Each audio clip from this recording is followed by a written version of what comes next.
Testing, 1, 2, 3, testing.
Live feeding. Thanks, Danny. Thank you.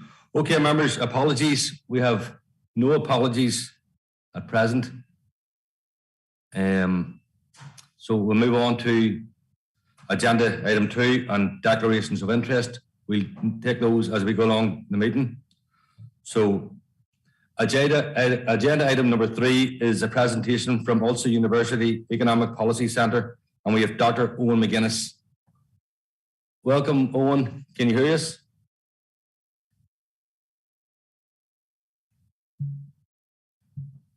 I can indeed, Chair. Yes, thank you. Thank you, Owen. Owen, the presentation is 30 minutes maximum, so allow maybe 10-15 minutes of presentation and 10-15 minutes for questions. So whenever you're ready, you can fire away. Thank you. Thank you, Chair. I've just shared the screen there, so hopefully people can see the slides. Bear with me here just 1 second. Hopefully that's coming up on the screen for people, at least on the Zoom call, if not in the chamber. So really, I've only a number of slides here to run through this evening. I've kept it quite short just to allow enough discussion. And basically, thanks for the invitation to speak here this evening. We're just about to, in the Economic Policy Centre, we're just about to release our spring outlook tomorrow, so it's kind of timely enough to come and speak to you this evening. I suppose what we're seeing at the moment in 2021 and has continued into this year has been a lot of signs of strong growth within the economy, but very, very clear costs and risks just at the moment. I'll come on to that in a moment. Certainly, as we come out of COVID, the recovery in the global economies has been stronger than we first expected it to be, and in many economies in the developed part of the world, those economies are back to where they were pre-pandemic. And it's expected that the economy here in Northern Ireland will be sort of in a similar situation towards the end of this year. So, the recovery has been stronger and faster than we first expected it to be from COVID. We're seeing the steady progress there around the public health issues, certainly locally, and we're seeing strong and continuing consumer demand, including tourism, despite some of the events that obviously we're seeing on the news screens. All sectors are seeing high numbers of vacancies, and that's an issue I'll come back to within the presentation more generally. But clearly there are a lot of risks and costs there. First of all, we even as we, leaving aside the events in Ukraine, we were going to see an uneven return to normality, if you like, within the global economy, and that's certainly going to be impacted by the recent events. We're seeing inflation becoming an even more pressing issue than it was a month ago. I looked just, and I'll come back to that point, but if you looked at, 700, if you looked at the kind of price per litre of home heating oil, it was around about 60p at the start of February. It's now sort of pressing up on £1.20 a litre for home heating oil. So you're seeing inflation there, particularly in energy prices being soaring at the moment. COVID, we think, will continue to have an impact particularly on travel and tourism. And then another issue I'll come back to. Demographic trends are something that we're going to struggle in many ways to have a strong labour supply over the long term. So that's something to kind of watch out for. Inflation then, I suppose, is something that's, anywhere you look at the moment is talked about quite a lot. We're expecting global GDP to continue to grow this year, not as strongly as perhaps in 2021, but nonetheless strong growth. However, the events in Ukraine could potentially wipe about 1% off that expected growth rate, and that's on the optimistic side. That could get much worse before it gets better. Inflation, you'd see the graph there of the how high inflation has been. It's now at a 30-year high in terms of the growth rate from month to month, even if it's not at the same levels as it would have been back in the early 1990s, but it's heading that direction. And most of us economists now would say two things about it. One, it's not going to be temporary. When we talk about transitory, people are really talking about 2 to 3 years of high inflation being with us, and that's much higher than the 2%, which would be the usual rate that the Bank of England would aim at. And the second thing is that we're expecting it probably to peak at much higher rates in 2022, maybe April, May time, than would have been expected. It could be upwards of 8% inflation before we're begun to come off that peak. So that means a huge impact in terms of living standards for people, and particularly for the most vulnerable within us. And the policy challenges are there, I think, too. For many policymakers, this is a new thing. We've gone probably 30 years with low inflation, low interest rates. So actually how policymakers will respond to that, whether targeted measures, whether universal measures to mitigate cost of living increases, remains to be seen. Labour market I mentioned there just a couple of minutes ago. It's booming. This is the vacancies, the numbers of payrolled employees, and we're going to begin to see in Northern Ireland between, say, around 60 to 75,000 new jobs in the new decade, in the next decade up to 2030. Many of those in high skilled sectors, but working age population is not keeping pace. If you look at that chart on the right hand side, what you're seeing there is the numbers. So back in the 1980s and 1990s, you would have normally seen each decade between sort of 70 and 80,000. That grew in the 2000s to over 100,000 people being added to the working age population. And that fell then in the last decade to less than 20,000. So we're beginning to see that working age population growth come to an end. And that causes us issues for filling vacancies over the medium term. You can see the COVID recovery really in the GVA numbers, expecting to see kind of expected within the ABC area to see above average growth really for the decade. And the strongest growth we're expecting to see are those sectors. One of the reasons for that is that the strongest growth in GVA is expected to be in the sectors that the council area is strong: manufacturing, construction, also professional service, which is a growing area within the council. And accommodation we expect to see recover strongly. And this, given the City of Culture bid that's there, a successful City of Culture bid would have an even bigger impact on the accommodation sector and on GVA there if that's successful. So that's we're expecting to see GVA growth coming good. Likewise, we're expecting to see good, strong employment growth by 2030, an additional 7,000 jobs. Again, manufacturing, professional, scientific services expected to contribute a lot to that. Retail, we are still seeing that decline and problem within retail, and we expect to see more jobs go within that sector, given the pressures on the high street. A couple of sectors there maybe to look at. Transport is one I know the council is looking at, and that's a key sector and a sector in which the council area is strong. So seeing a bit more growth there could be useful and interesting. However, the vacancies rates there are quite high, so that's a high pressure sector to try and fill jobs in. ICT is smaller than average within the council area and might be one to kind of watch to see whether there's more growth comes in that over the next decade. I mentioned there about vacancies and skills, and this remains a key area really for not only ABC, but the neighbouring council there in Newry, Mourne and Down. And what we would see there is that there is a gap in what we would say is the upper middle area there. So MVQ level sort of 3 and above, you can begin to see a requirement that is bigger for that area than is actually currently likely to be supplied. So that remains that will remain a sort of problematic issue.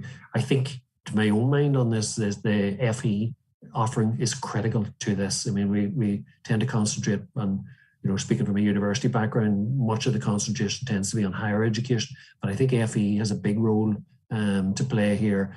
However, it's been kind of starved of funding, certainly for the last decade and a half. So, funding going into the likes of Southern Regional College and others, I think is going to be critical to sort of see that middle and upper middle level of qualifications and skills being filled.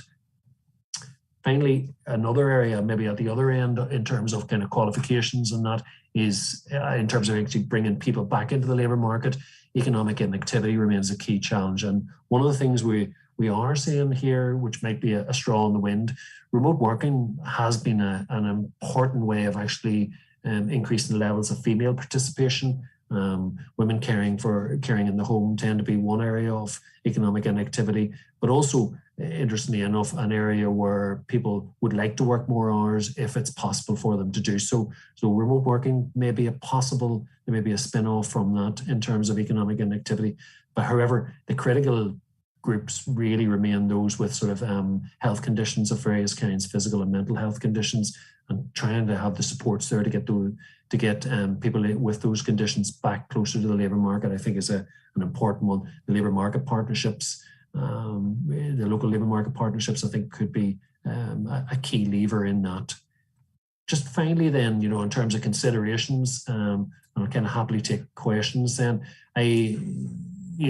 One of the things I think that councils have done very, very well, and certainly, I'm thinking of your own kind of council officers and elected members within ABC, when you kind of look at the response to COVID, the councils came to the fore in terms of providing a lead and a leadership in time of kind of known unknowns. We're now into another, we've come out of COVID and we're now into another period of uncertainty around cost of living pressures and other events. The Northern Ireland Protocol being another one too, in terms of understanding where that might land. So trying to provide a lead in those without kind of becoming distracted of what your longer term growth strategies are for ABC and for your sectors is probably a fine balancing act in terms of kind of the enterprise committee. A continued awareness of the risks that are attached around COVID, and we've seen a sharp fall in self-employment there. So trying to understand what the impacts of COVID will be in terms of the kind of scarring on employment, I think are important, that we don't kind of forget that. I've said there, innovation. That's going to be the key word, I think, in policies and enterprise policy across the North, in fact, across the island and the UK as a whole. And I think is clear to the focus of the Mid-Southwest region growth deal. So keeping yourself in that space, getting the investment in the right areas there, I think is going to be a critical part of that. It may also provide some of the solutions around, lower labour supply in terms of, being able. I mentioned there one opportunity in the changing new world of hybrid working, but there are probably others there, I think, too, that the council can start to look at it. There's talk of hubs, but there's also maybe other things there around kind of co-working spaces and so on and so forth that might be important ones to kind of think about in terms of hybrid working, both within the council, but also for other employers based in the council area and other council areas where you would have residents commuting to, in particular Belfast City. So I'll leave it at that, Chair, and happy to take any questions.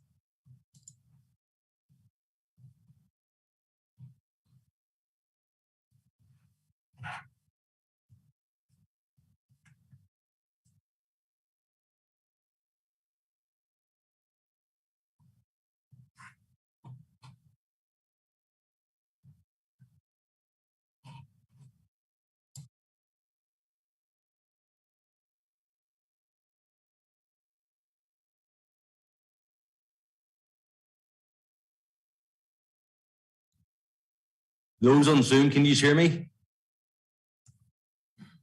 Yes. Okay, thank you. Thanks, Owen. Thanks very much for that. And yes, it's been a challenging couple of years coming out of COVID, and now we're in the middle of a war in Ukraine, and many families are struggling at the minute. But look, we have a few members looking to speak here first, so I call on Councillor Kevin Savage, please.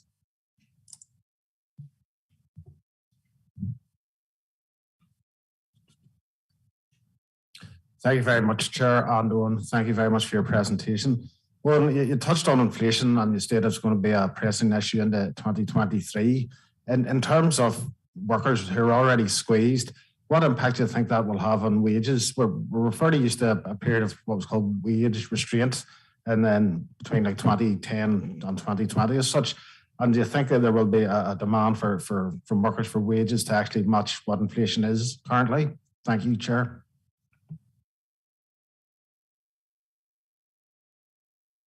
Okay, Owen. Thanks, Chair, and thanks, Councillor Savage. I can't see how there won't be a kind of a pressure there in terms of, particularly, I suppose, in workplaces where there's kind of good levels of unionisation, that there won't be kind of wage demands coming in. I mean, there's a report just out from the Resolution Foundation today that's kind of pointing to, if we have inflation continuing into 2023 and indeed perhaps into 2024, we're looking at a couple of years of quite significant falls in standards of living over the next couple of years. So people will try to recoup some of that, particularly those who are in work. I suppose, there are other groups there in terms of in receipt of welfare payments that I think have to be looked after also. But yeah, I can't see how there won't be a pressure for higher wages over the next 18 months to 2 years. Thank you, Owen. Content, Kevin. Thank you. Councillor Brian Pope, please. Thank you, Chair, and thank you very much. Owen, my question is on skills in our existing workforce. I can see from your charts that there's significant growth potential in some sectors like advanced manufacturing, etc., and then maybe reduction in one or two other sectors. We hear a lot about reskilling and upskilling. Upskilling really being confined to possibly one sector, whereas reskilling multi-sector across sectors. For the best benefit and where councils should be working hardest, could you give us a wee bit of advice on where you think we should be directing within those two areas? Thank you. Yeah, I think currently, Councillor Pope, I mean, the profile, if you look at kind of the skills demands of the types of jobs that are available in ABC, in the workplace jobs, and the skills levels that are there among residents within the council area, they're not badly matched. It's actually quite a good match in terms of what's there, in terms of the jobs that are there and the skills that are there.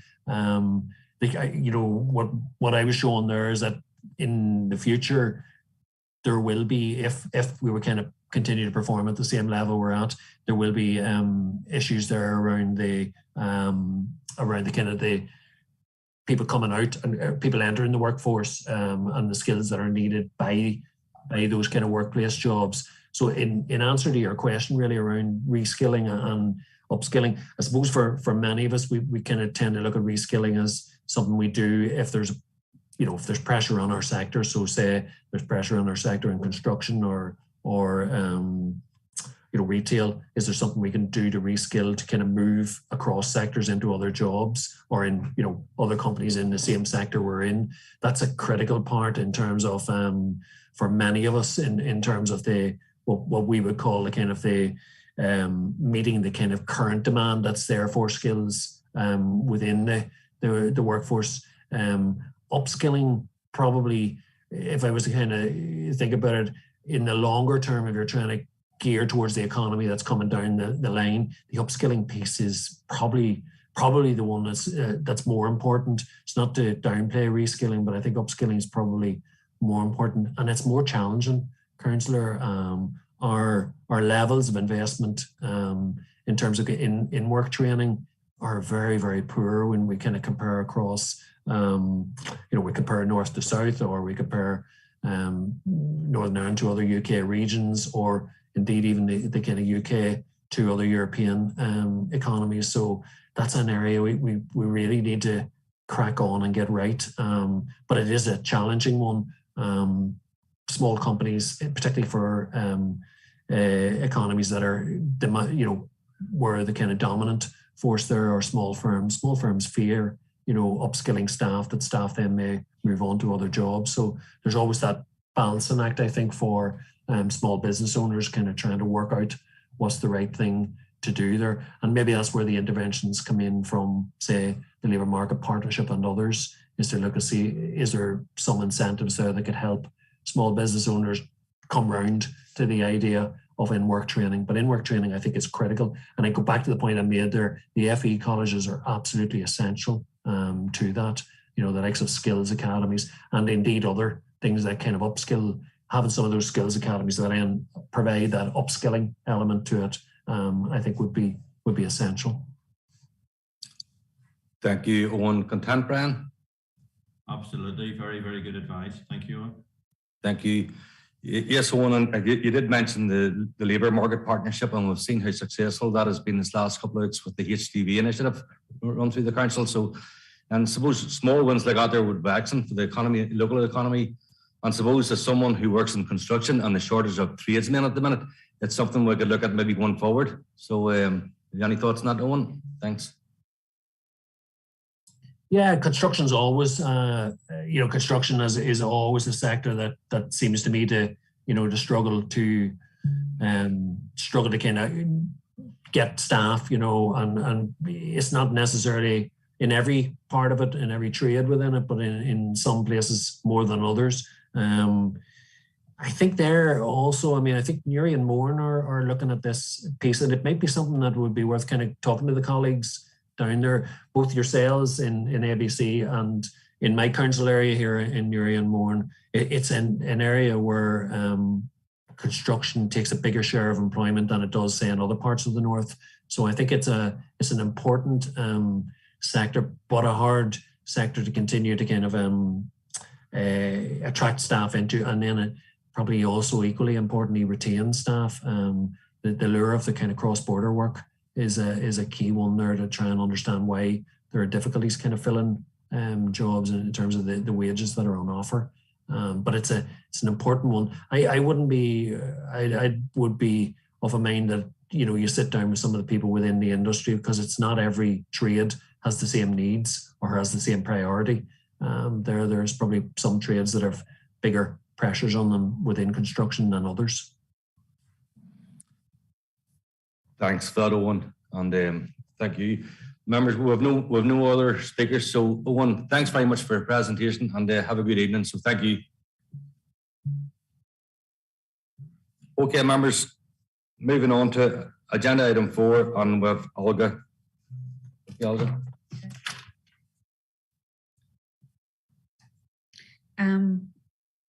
Thank you, Councillor McAlinton, and good evening, members.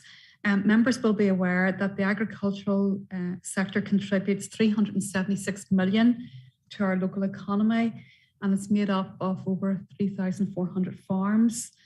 In terms of the data, we lead in the following farm enterprise types: horticulture, mixed, cattle, cereal, and general cropping as well.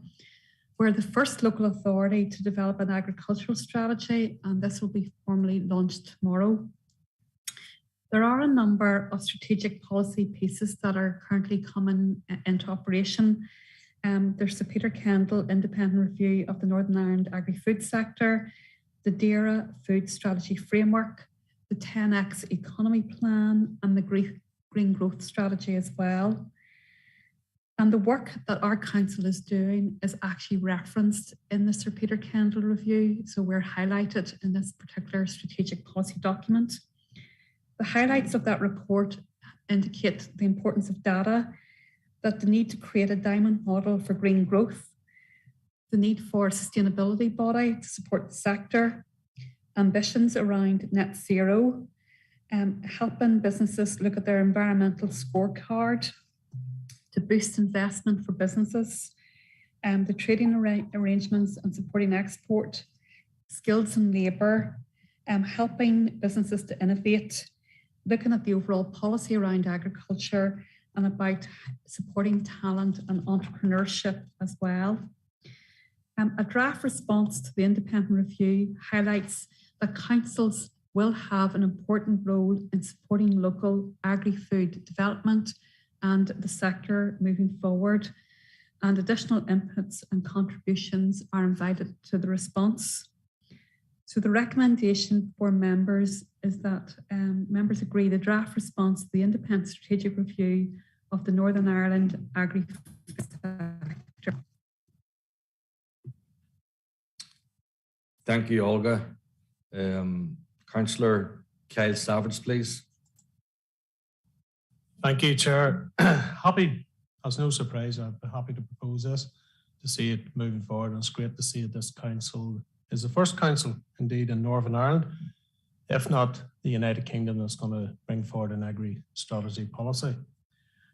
I suppose that leads me on to a couple of questions. I remember at the start of this, the early stages of this, I asked that a line be added into that as that there would be a fair share of the profits throughout the food chain. But I've looked through this here and haven't seen it, but anyway, maybe that's an oversight. There is a lot of emphasis on the agri-tech, green technology moving forward, and that is really to be encouraged as much as possible. We do need to support our farming community. We see the 376 million to this local area, and that's great to see, so it is, But our food heartland, we need to be pushing that as much as possible. I suppose one question I would have is, have we a full-time team leading this food heartland?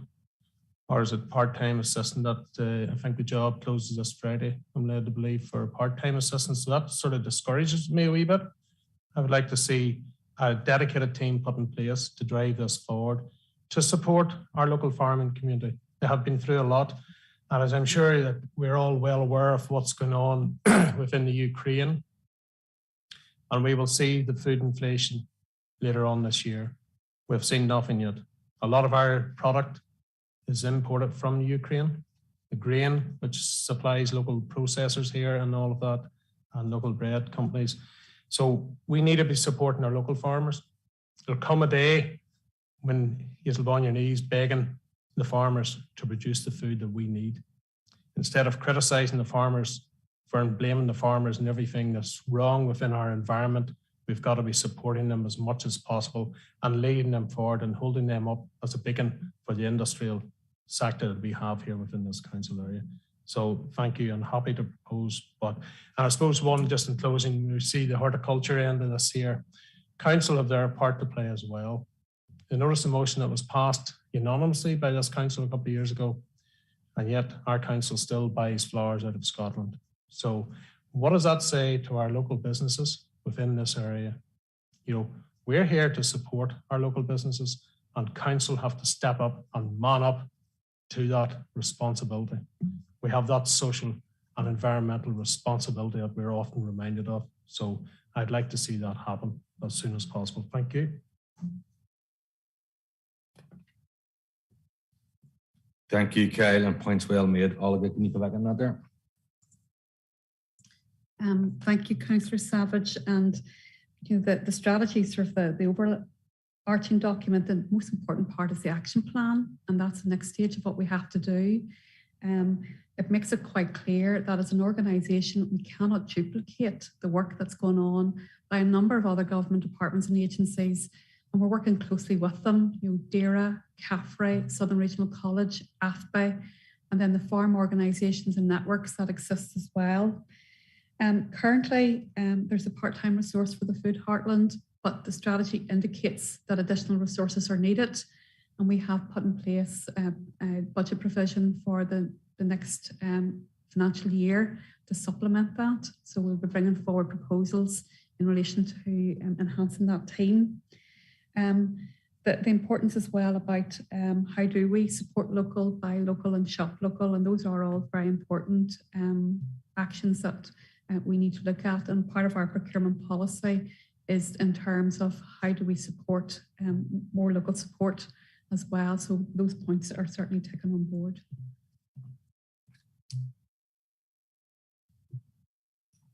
Thank you, Olga. Content, Kyle? Okay. Members, it's proposed by Councillor Kyle Savage. We need a seconder, please. Alderman Spears, thank you. Everyone agreed? Okay, members, moving on to, sorry, Alderman. Indicated earlier on I wanted to speak.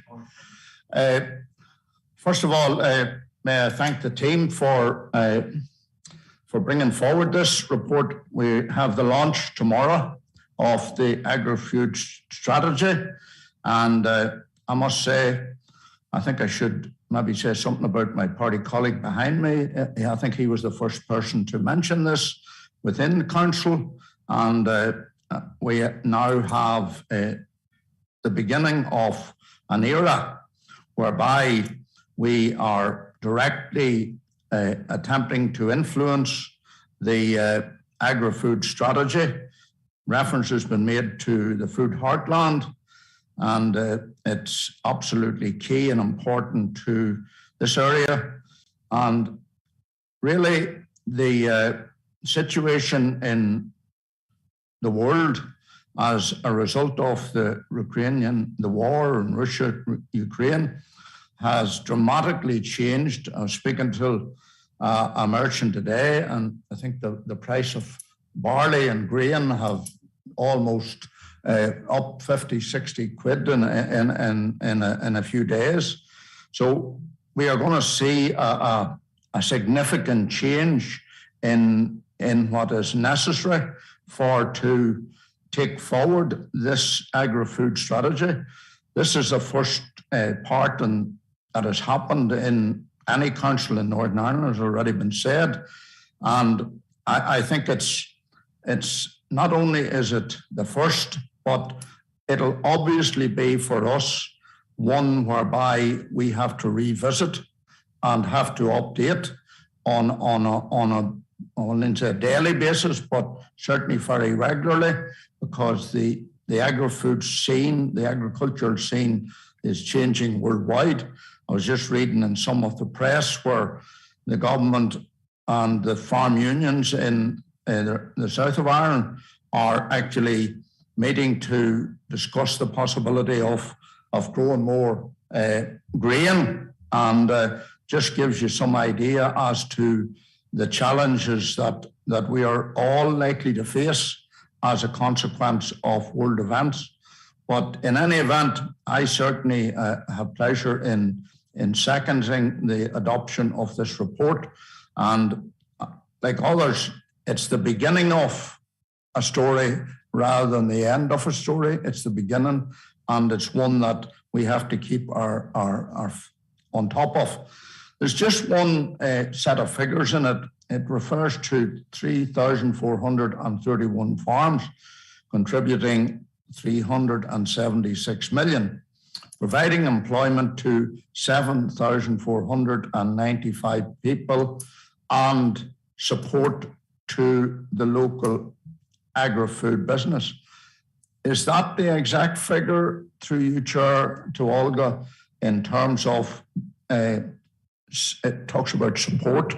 Is that in the food sector, or is that in the ancillary parts of provisions and whatever to farms, or is that include all? Just. Thank you, Alderman. Olga, do you want to take that? Thank you, Alderman Spears. And what you've highlighted is the volatility of the economic issues that are happening in the Ukraine, and what impact that will have on our local economy. Issues like flour in terms of the ecosystem for the production of food and the cost of food as well are issues that we are going to have to keep a watching brief on. And as you said, that the strategy is going to have to be regularly reviewed in relation to that as well. In terms of those data figures, that's the latest information that we have available. But in terms of businesses, it's more for those support businesses, in terms of vets, marts, the operating services that are provided around direct support to the agricultural sector. Actually, I thought that because it actually points to a much wider employment base than that, and that's why I asked the question. But no doubt we will have answers later in relation to them. Thank you.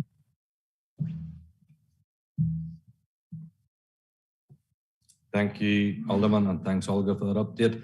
And I suppose just before we move on, I know Councillor Kyle Savage has been fighting for the farming community from he joined this council, so well done, Kyle. Moving on, members, to agenda item 5, and we have Nicola to give the reports. 4 items for decision. Nicola. Thank you very much, Chair, and good evening, members. 5.1, it's a request for a presentation from Rathbryland Regeneration Association. So the decision required, it's recommended that members agree to receive a presentation from Rathbryland Regeneration Association at the next available meeting of Economic Development and Regeneration Committee. Thank you, Nicola. Councillor Kevin Savage, please.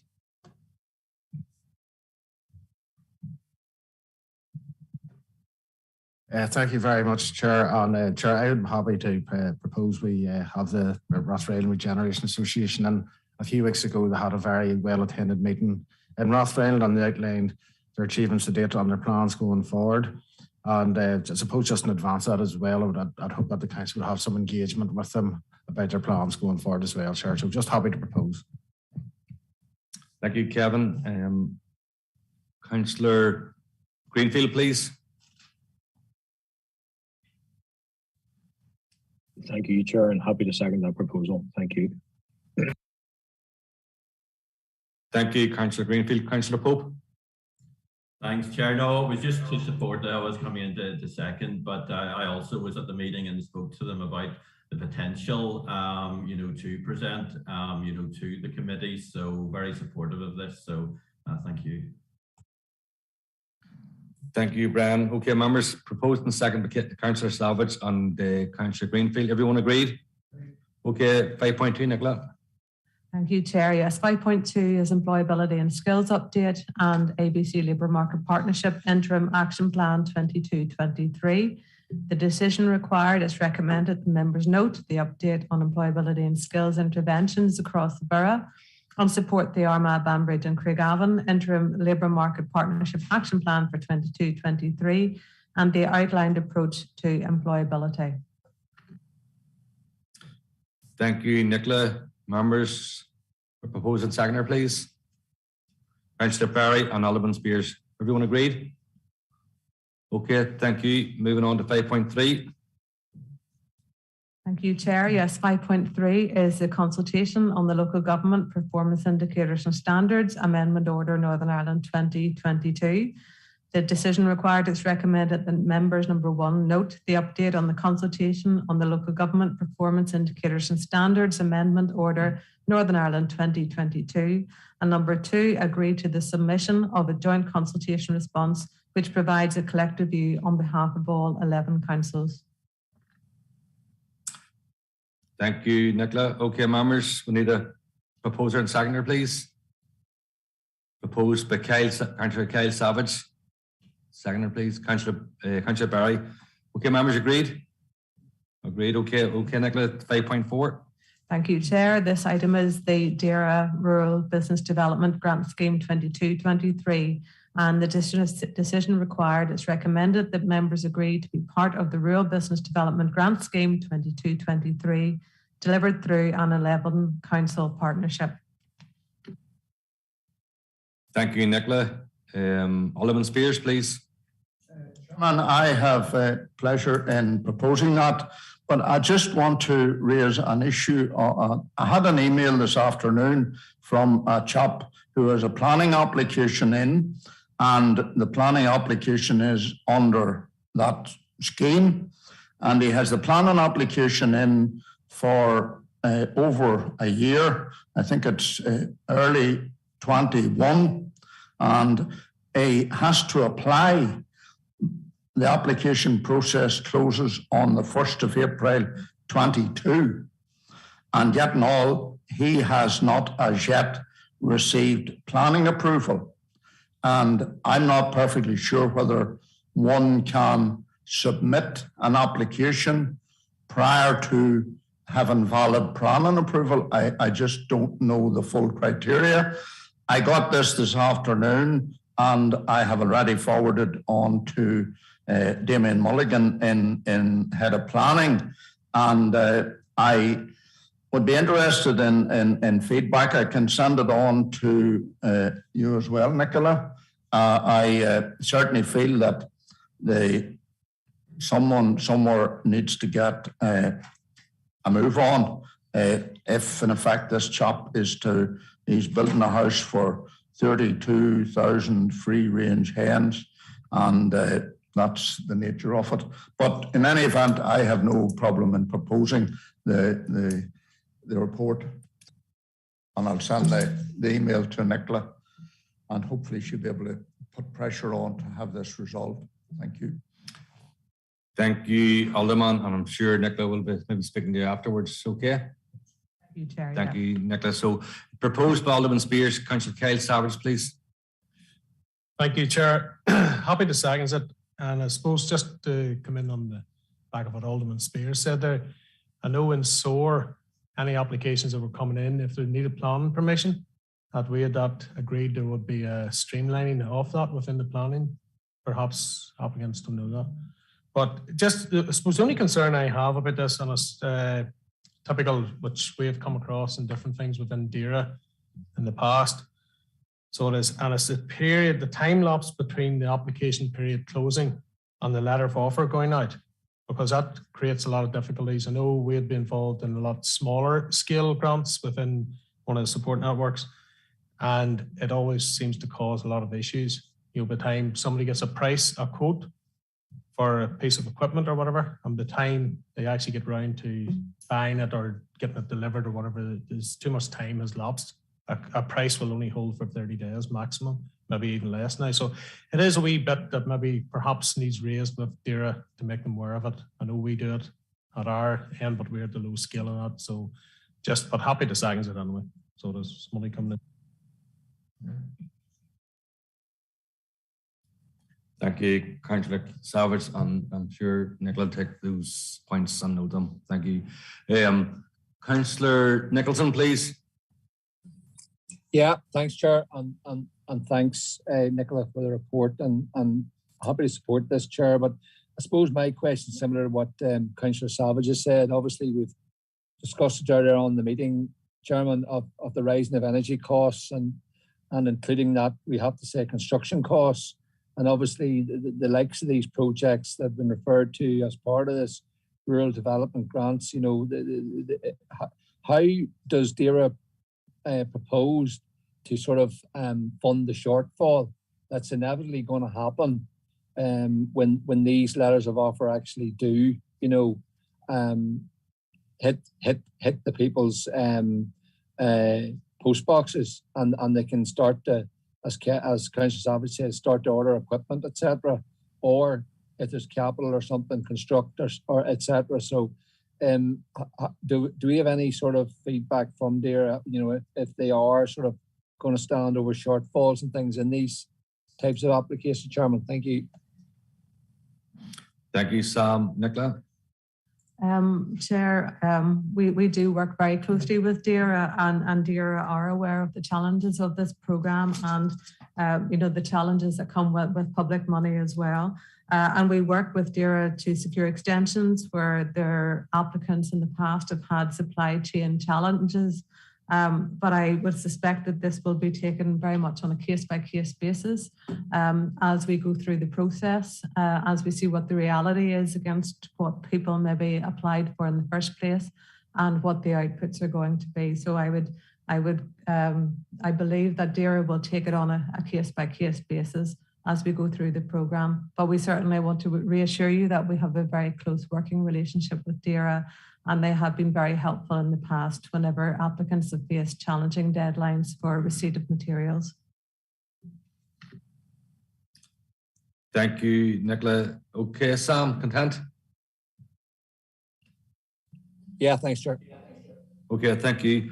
Okay, members, that's been proposed and seconded by Alderman Spears and Councillor Kyle Savage. Everyone agreed? Okay, members, the next item is for information, and if there's no questions, we'll move on. Sorry, Councillor Kyle Savage wants to speak in this next one. Or Nicola, do you want to go ahead? Item for information. Yep, Chair, yes, a few items for information. 5.5, the Business Support Programme update report. And it's really to update on some of the things that have been happening across the department in terms of business support. We highlight things like business awards, the Go For It programme, plans for business startup post 2023, and some of our open programmes as well. Thank you, Nicola. Councillor Kyle Savage, and then we'll have Councillor O'Hanlon, please.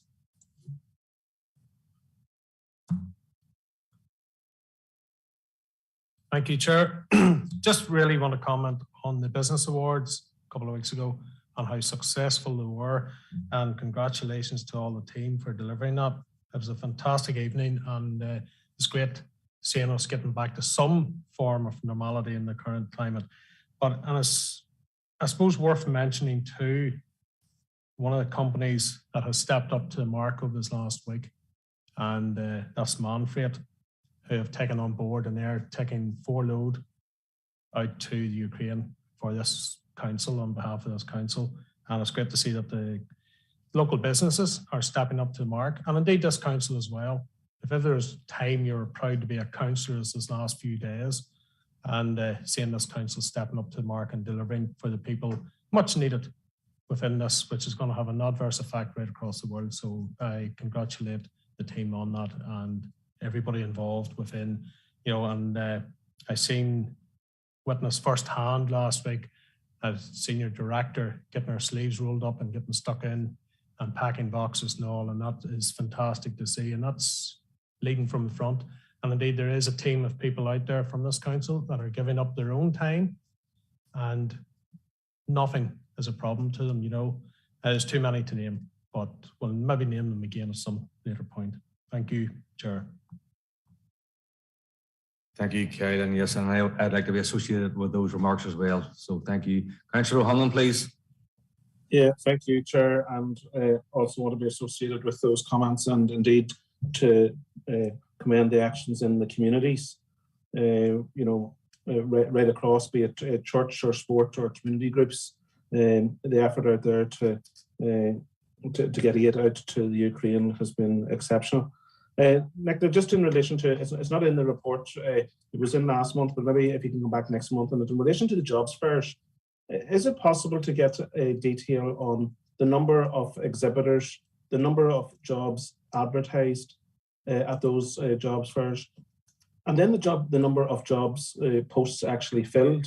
It's just I've come across something over this last few days in relation to these jobs fairs, but and telling us how many posts are available, but how many people actually end up getting jobs, or the posts actually end up getting filled. So through you, Chair, if we could ask if that could be brought back next month, please. Thank you, Councillor O'Hanlon. Is it okay, Nicola, to bring a report back next month? Yes, absolutely, Chair. I'll bring a report back next month, but there's a little bit of detail in the meantime under the employability and skills update, which gives a little bit more around the numbers that have attended some of the job fairs in the past, but information that Councillor O'Hanlon has requested just isn't there, so I'll come back with that.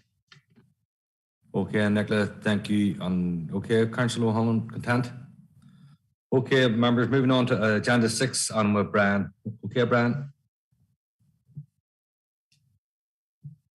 Thank you, Chair, and good evening, members. This report relates to Loughnane Partnership. Loughnane Partnership was established in 2003 as a stakeholder organisation to help manage and protect Loughnane. Loughnane Partnership have indicated a desire to come and present to committee on their economic and tourism plans. So the recommendation before members this evening is that it is recommended that members agree to receive a presentation from Jerry Darby of Loughnane Partnership with regard to tourism and economic plans for Loughnane at a future meeting. Thank you. Thank you, Brian. And Councillor Mackle, please. Thank you, Chair. Yes, just to propose a recommendation. I would look forward to that presentation, so I'm happy to propose. Thank you, Liam, and no one else. I'm happy to second that, please. Okay, members agreed? Okay, thank you, Brian. The next one, Brian, is items for information. Do you want to give any thought on it? Thank you. Thank you, Chair. And with your indulgence, I'd like to just give an update on 6.2, which is the UK City of Culture 2025 bid. The team continue to work on the project and work through the various work streams involved. The next major milestone is week commencing the 21st of March, where we will establish if we've been shortlisted down to the last 3 bidding cities, and that's a key milestone for us. There's a number of other actions again contained within the report, but I would just like to raise members' awareness of activities last week. So with a number of engagement events in London, in Westminster, and then laterally in Stormont.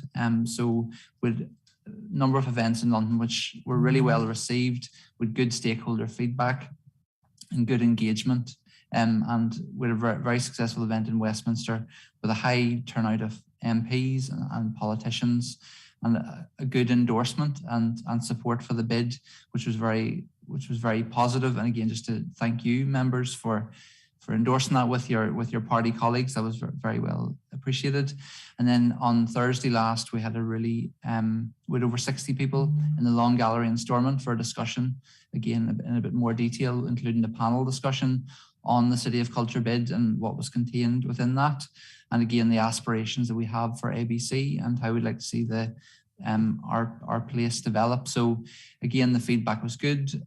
We've got a lot of engagement afterwards. So it's just to thank the members who were able to attend and again, for the members who have helped to get us to that stage, and just acknowledge all of that support, and happy to take any questions. Thank you. Thank you, Brian. Alderman Spears. Just want to put on record my own thanks, and I've no doubt on behalf of everyone else, literally, that have been following this issue. I would want to say a very personal word of thanks to Brian and the team, both those above him and those working with him and those that he's working with. I must say I had the pleasure of attending the event at Stormont, like yourself, Chairman, and I know you were further afield in London as regards that. And I think our best thanks is due to the team for taking this forward. It is an opportunity of a lifetime, so to speak, for this borough. And it's something that we have all united, as it were, and put our shoulder to the wheel to make sure that we are successful. I have every confidence that we will proceed on this and the outcome will be good. So in any event, just to say a very, very sincere word of thanks to the officers and all those that are working with them and all those that they've brought to the team to bring this forward. It's just by way of saying thank you for a job well done so far, and hopefully we do get the outcome that we all seek and desire. Thank you, Chair. Thank you, Alderman. Members, we have a number of other speakers. We'll take Councillor Michael first and then Councillor Greenfield. Thank you, Chair. Yes, and just to reiterate what Alderman Spears was saying, the event in Stormont on Thursday, I managed to get that myself. I had to leave early, unfortunately, get back to work. But it was really uplifting to hear the boys from the County Armagh ringing out across the Long Gallery. And a really, really well done event, and well done to all the staff involved on it. I thought it was brilliant. So thank you. Thank you, Liam. Paul. Thank you, Chair. And I also want to be associated with remarks and the good work that's gone on so far. And to your own self-brand for the work that's we've led the team, and even your own contribution, I think, was very good from each of the panel members that were there, your own as well. And certainly want our thanks to be recorded, Brian. And Brian, if I could just also ask that if it's not already done, that a letter of thanks be written out to Dolores Kelly, Alan Dodds, and also Bill Irwin, who sponsored the event at Stormont. I'm not sure if it was mentioned today or not, but I know they did. And also their own MP, Carla, who sponsored it over in Westminster. I think it'd be fitting because we want to keep people as part of her bid joined in. And I know Dolores wasn't able to make it for her. She had a wedding to attend, but I think it'd be fitting to do, Brian, if that hasn't already been done. Chair, if we could request that's done. Thank you. Thank you, Paul. Councillor Nicholson, and then we'll finish off with Councillor O'Hanlon, please. Yeah, thanks, Chair, and thanks, Brian, for the report. And like others have said, I attended the event along with other party colleagues and other councillors, and it was a very successful event. It was a very diverse crowd, I have to say, but it was a very reflective crowd of the borough. And I do think there was a lot of positivity in the room for the project, and I think people are now sort of beginning to maybe believe that this could actually happen for our borough and obviously our city. But look, Brian, again, big thanks to you and the team. It was well run. It was a fantastic occasion. I heard the London event was very, very successful as well. So as has been said before, it's a great milestone to be able to do that, have that showcase in those places and try to sort of, raise awareness of it beyond our borough. And we have to reach for the skies here. We have to go beyond our borough, beyond Northern Ireland. We have to go, UK wide. This is a UK award. And we have to really, at this stage, if we do get through, and like others have said, I'm sure we will, to the next stage, we have to really, really put the throttle down and really, push for the prize at the end. But look, Brian, I wish you well, and again, I hope the team again extend our thanks to them. So, thanks, Chair. Thank you, Sam. Councillor O'Halloran. Yeah, thank you, Chair. And I'm not going to repeat everything that everyone has said, but just to reiterate my own thanks. Unfortunately, I wasn't able to get to the event in the Long Gallery, but from what I do hear from colleagues, it was very, very well organised and well run. And as was the event in Westminster. And to you too, Chair, your own role in showcasing our area in London, it was very much appreciated. I know we can all give Brian a pat on the back, but between Brian and Jill and the team around them, look, this has been a real team effort, and it's important that we do really recognise the hard work that has gone into it. But also to the community, the music, the arts groups who have been supportive in the bid thus far. Their contribution has been very, very important. And let's, unlike Councillor Nicholson referred to, if we get through to the next three, when we get through to the last three, would be more, am I thinking, we'll give everywhere else a run for their money and become City of Culture. Thank you. Thank you, Thomas. And yes, look, I'm not going to go over what everyone else has said, but I just want to thank Brian and all his team for everything they've done, all of them, Roger, on the way that we were treated. So well done, and thank you. Okay, Brian, moving on. Thank you, Chair. And 6.3 just is an events update in terms of some of the activity planned over the next number of months. So happy to take any questions on any of those events. Thank you. Thank you, Brian. I see one light on, and it's Councillor Nicholson, please. Brian, hi. Thanks for the paper, Brian. And there's one event I wanted to sort of have a chat and bring the committee's attention. Is the Blues Festival. What is the plans for the Blues Festival this year? I know we're sort of coming out of COVID, and these things are obviously back in the thoughts of people, and obviously the success of the Blues Festival. There's been years and years spent building it up to a very successful event. By Councillor Overs. Do you see that event happening this year, or what's your thoughts on it, Brian? Thanks, Chair. Thank you, Sam. Look, Paul, do you want maybe your question as well, Paul, and I can take the two of them together? Thank you. Yeah, thank you, Chair. Chair, just be very brief. It's great to see events all happening again as we come back to more normality. But I was just thinking, there's a couple of events there on Banbridge coming up, and I suppose, Chair, it's just asked through you, Brian, that we do ensure that our town is living as best we can. I was through Solitude Park yesterday, and for the Buskfest to have a concert, I think it does need quite a bit of work before that would happen. And even there in our town centres, there's just supposed to be that on record that we do need to make sure the place is looking well before we have our events. But it's great to see them happening again. Thank you. Thanks, Paul. Go ahead, Brian. Thank you, Chair, and thank you, members, for the questions. The Blues Festival, Councillor Nicholson, isn't confirmed as yet. I'm meeting with other officers to see in terms of the delivery of that project. So again, can come back very quickly to members in terms of the next steps with that. So and again, recognise the importance of it.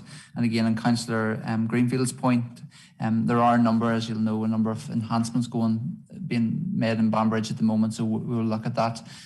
Just even having looked at the Crozier Monument today, I think it looks fantastic from some of the work that's been done. It's really lifted it. It's completely, so there are a number of projects ongoing at the moment, and we will pick that up. Thank you. Thank you, Brian. And the last speaker on is Councillor Kyle Savage.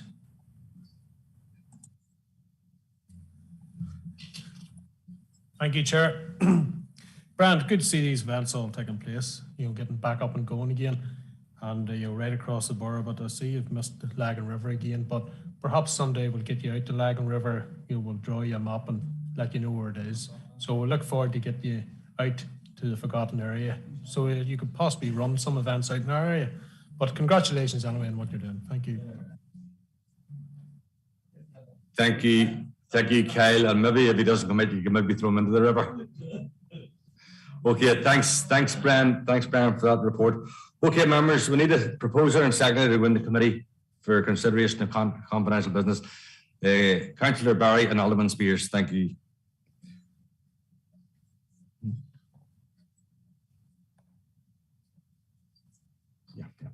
Okay, members and online viewers, in accordance with Schedule 6 of the Local Government Act, we will now be moving into confidential session of the Council. This means that we will be turning off the public feed of the meeting. This will be returned when the meeting is restarted. Can I ask the IT officers to please turn off the feed and confirm with me when the confidential section of the meeting can proceed?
again in open session. Thank you, Danny. Okay, members, we have no correspondence and we have no any other business. So that concludes our March meeting. So thank you and enjoy the rest of the evening. Good night. Thank you.